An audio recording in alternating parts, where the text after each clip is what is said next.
Bom dia, hoje são 6 de maio de 2017, sábado, Brasília, Distrito Federal. Vamos aqui a mais um vídeo sobre religião. Religião, pura ilusão, pura fantasia, pura superstição. Quando a gente passa por aí, pelo Brasil afora, em estradas, dentro da zona urbana também, e não apenas na zona rural, na zona urbana, nas cidades, a gente vê cartazes ali, propaganda cristã, não é? Jesus te ama, Jesus te ama, não é isso? Muito bonito. E líderes religiosos também gritam nas igrejas, né? Com mais ênfase para os evangélicos, Jesus te ama. Jesus te ama, não é isso? Muito bem. Mas será que Jesus ama mesmo? Será que o amor de Jesus é puro, é forte? Será que o amor de Jesus é mais forte que aquele amor que um pai sente pelo filho, pela filha? Será? A Bíblia diz que não. A Bíblia diz que não. Mas a insanidade religiosa diz que sim, mas a Bíblia diz que não. E vou mostrar isso aqui de uma forma bem simples, tá? Vamos ver se o amor de Jesus realmente é um amor puro, que não exige reciprocidade. Porque o amor que um pai tem pelo filho não exige reciprocidade. O amor que um filho tem pelo pai ou pela mãe não exige reciprocidade. E Jesus, será que o amor dele é tão puro assim? A Bíblia diz que não. Você duvida? Então, venha cá. Muito bem. O internauta Marcos Luan escreve muito bem aí em minha página no YouTube. Ele faz muitos comentários ali belíssimos, né? E com o tempo eu estou lendo aí o comentário dele e passando para vídeos, né? Porque o brasileiro não gosta de estudar, não gosta de ler. E eu passando esses comentários de alguns internautas para vídeos, aí terão obviamente mais acessos, né? Muito bem. O Marcos Luan tem um bom conhecimento em religião, escreve muito bem. Fez para mim um comentário em meu vídeo de ontem com o título O ateu Eustáquio responde a um internauta, né? Muito bem.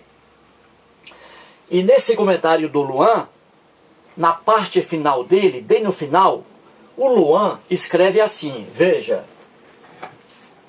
se existe alguém que não conhece o que é ter paz, esse alguém é o religioso. Mas também, como que alguém vai ter paz servindo a um Deus que passa o tempo todo ameaçando mandar seus seguidores para o inferno? Veja aí a pergunta do Marcos Luan. Mas também, como que alguém vai ter paz servindo a um Deus que passa o tempo todo ameaçando mandar seus seguidores para o inferno? E quem é na Bíblia, no Novo Testamento, aí já no cristianismo, quem é esse alguém que ameaça mandar seus seguidores infiéis ou seus não seguidores para o inferno? Quem ameaça no Novo Testamento? Jesus. Jesus. Quando eu digo Jesus aqui, não estou falando de Jesus histórico. O Jesus histórico é um nada. Depois vou explicar isso em vários vídeos. Estou mostrando aqui o Jesus do Novo Testamento. E não existe apenas um Jesus no Novo Testamento, mas vários Jesus. Porque são escribas aqui no Novo Testamento com pontos de vista diferentes. É por isso que a Bíblia está repleta de contradições. porque não foi escrita por uma pessoa só, por várias pessoas, e cada uma com seu ponto de vista. Daí, vários Jesus no Novo Testamento. Isso também vou mostrar depois. Mas veja bem, no Novo Testamento, lá nos Evangelhos, quem ameaça mandar seus próprios seguidores ou não seguidores para o inferno é o próprio Jesus. E nos cartazes por aí você vê, Jesus te ama. E veja que Jesus te ama. Jesus o ama. Veja aí. Né? Pois bem, então a pergunta aqui do Marcos Luan, ela responde-se a ela dessa forma aqui. Agora vamos à Bíblia provar que o amor de Jesus jamais se equipara ao amor que um pai sente por um filho e que um filho sente pelo pai ou pela mãe. Vamos provar aqui com a Bíblia, sempre com a Bíblia, que é o melhor livro de ateísmo no mundo ocidental. Muito bem. Então a propaganda é: Jesus te ama. Veremos. Mateus, capítulo 10, versículo 37. Jesus diz assim: quem ama, veja aí, quem ama seu pai ou sua mãe mais do que a mim, não é digno de mim. Quem ama seu filho ou sua filha mais do que a mim, não é digno de mim. Você vê aqui que Jesus exige de uma pessoa qualquer, de um filho ou de um pai, ele exige que o amor dedicado a ele seja maior que aquele amor dedicado pelo pai por um filho, ou o amor de um filho por um pai. Jesus exige aqui um amor maior para ele. É uma megalomania terrível. Você tem que amar a mim mais do que você ama seu pai. Você tem que amar a mim mais do que você ama seu filho. Veja aí o absurdo, né, das palavras de Jesus. E isto é porque Jesus te ama e te ama profundamente. Veja aqui outra passagem. São várias. Aqui apenas uma porque o quadro é pequeno. Outra aqui. Em Marcos, capítulo 13, versículo 13, Jesus também, novamente, lá no princípio das dores, quando ele comunica aos discípulos aqui, né, sobre o fim dos tempos, como já mostrei em vários vídeos, a volta de Jesus era para aquele tempo, para a sua época. Mostrei isso aqui em uma série de vídeos, né, com o título Jesus não voltará. Todo o Novo Testamento é a prova clara, cristalina, de que o fim do mundo, os cristãos primitivos pregavam essa loucura para seu tempo. E Jesus falhou, né, como vimos, né? Pois bem, então aqui veja o que está lá no princípio das dores. Sereis odiados de todos por causa do meu nome. Aquele, porém, que perseverar até ao fim, esse será salvo. Então Jesus diz aqui que só será salvo aquela pessoa que o aceitar como seu salvador pessoal. Essa pessoa que o aceitar como seu salvador pessoal, essa pessoa será salva. Já quem não aceitar a Jesus como seu salvador pessoal, esse aí vai para o inferno, mas só quando morrer. É a loucura cristã da figura do inferno. Pois bem, então você vê aqui que Jesus era megalomaníaco, tinha mania de grandeza. Ele queria amor só para ele. Isso aqui não é amor em canto algum. Amor é uma coisa sublime. O amor extravasa a reciprocidade. Quem ama não exige reciprocidade. Quem ama não exige reciprocidade.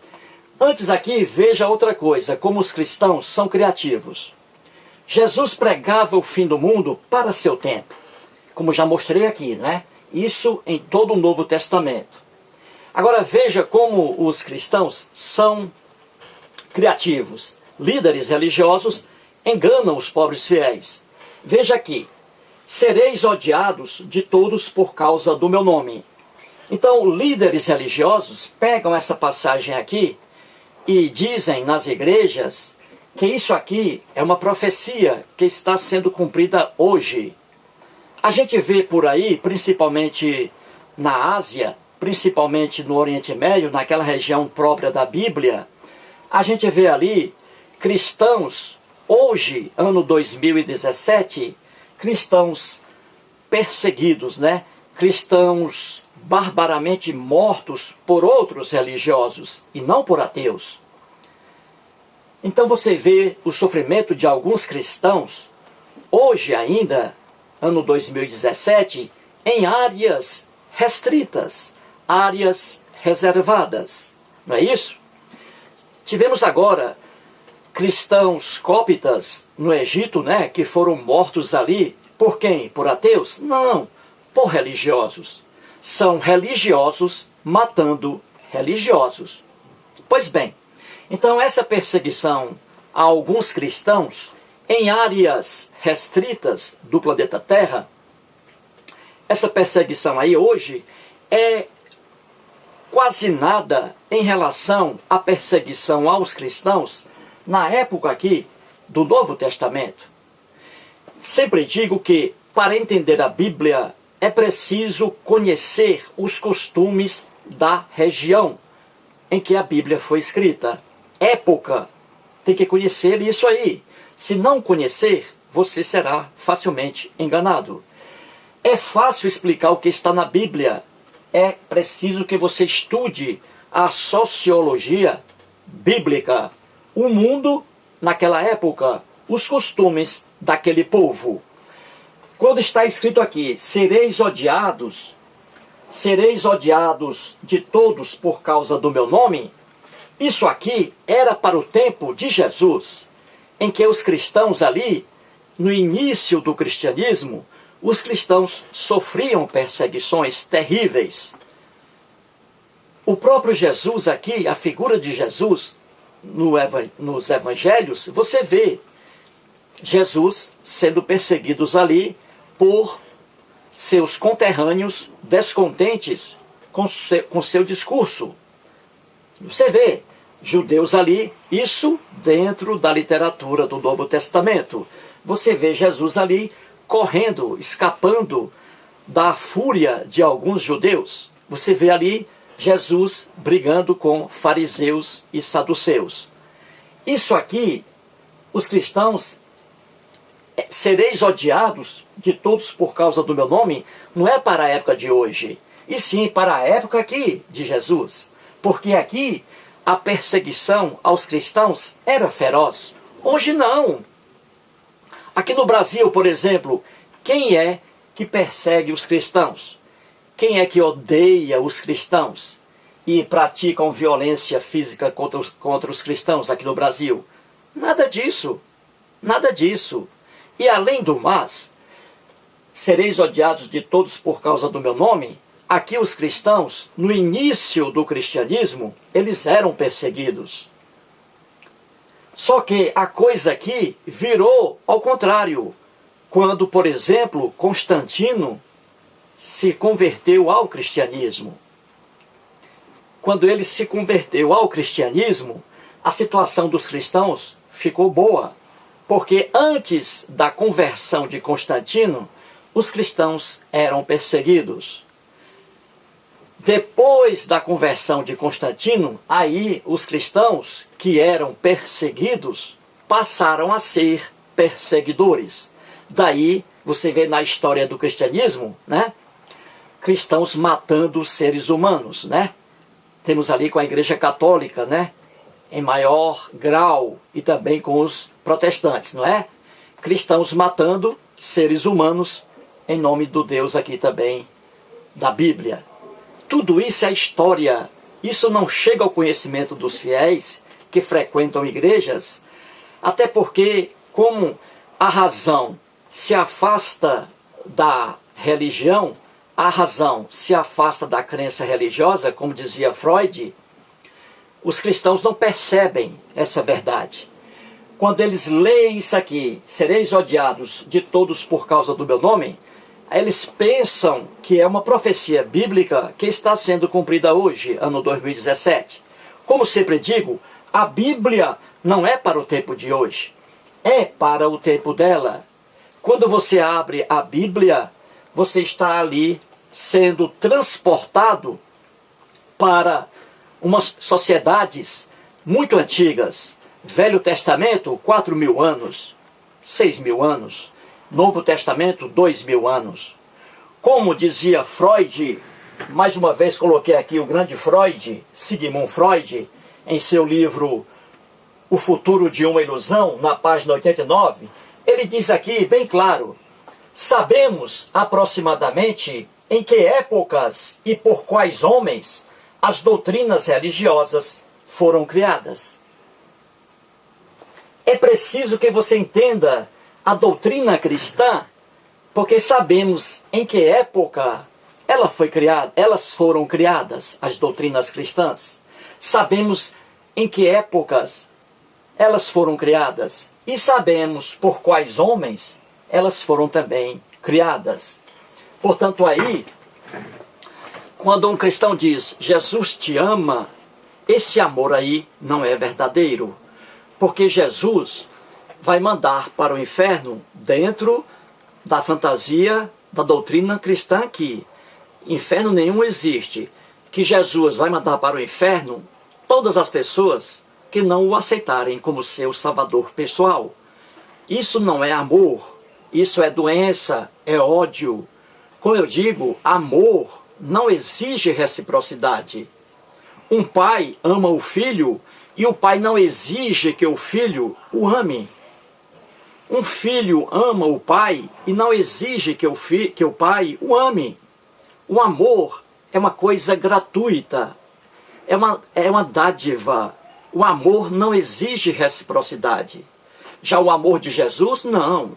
Se não acreditar nele, basta não acreditar. Aí você vai para o inferno. Se você amar seu pai mais do que você ama Jesus, você vai para o inferno. Você não é digno de Jesus. Se você ama seu filho mais do que Jesus, você vai para o inferno também. Porque você não é digno dele. Você vê o que é a ignorância religiosa, né? E isso aí é uma religião com 2 bilhões, hein, de fiéis. Imagine, né? 2 bilhões. Pois bem, vamos aqui encerrar cantando Elvis Presley, Love Me Tender. Love me tender, love me sweet, never let me go. You have made my life complete, and I love you so. Love me tender, love me too. Muito obrigado.